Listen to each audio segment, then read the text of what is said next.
Okay, What's up, fam? It's me, Big Sarge, coming in tonight from the business side. To my drill team, salute.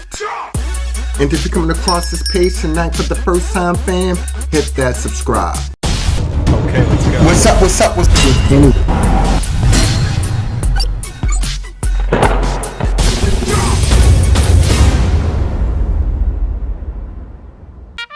You see the title, A King and a Fool in Every Man. And what that means is that if you're speaking to someone and you're speaking to someone as if he were a king, 9 times out of 10, you're going to get a king response from that man. He's probably going to try to put his best foot forward, his best line of thinking forward, his logic forward, so they can try to figure it out. If you're speaking to a man, man to man. If you're speaking to a man, woman to man. However you want to look at it, if you're speaking to him and you're approaching him as if he were a king and you're giving him the utmost respect, 9 times out of 10, you're going to get that back. But if you're speaking to him as if he were a fool, he's probably going to act like a fool. He's going to give you a foolish response, a foolish answer. Because although a lot of men can maintain frame at all times, a lot of men will give into it. Truth be told, I give into it myself.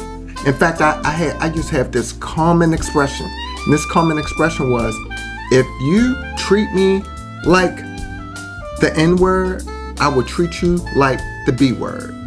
It was unquestionable. It was like, if you want to approach or talk to that side of me or treat me like that's who I am or that's what I am, I will give it right back to you.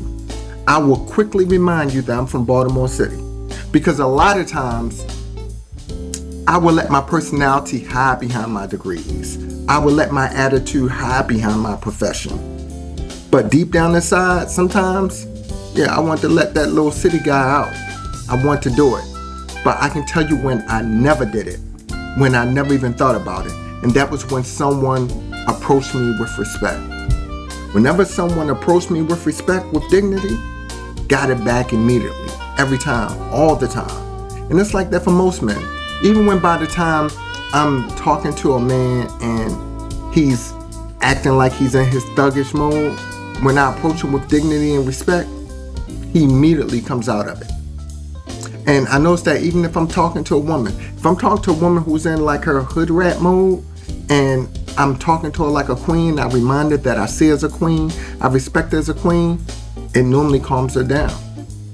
Now, I know that this is like common knowledge for most people, but what's not common knowledge for most people is that a lot of us don't know how to get into that zone. We don't know how to go into that mode. We don't know how to do it. And truth be told, it's been many times, like I said, I didn't know how to do it.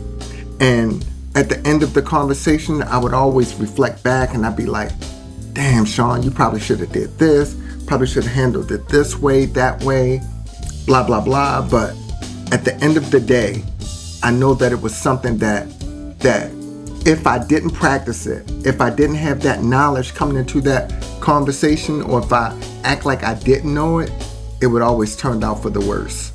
But when I would put my best foot forward, that no matter what, I'm going to maintain frame, I'm going to treat him like a king, I'm going to treat her like a queen, I would normally get that ideology, that character, that personality back in return.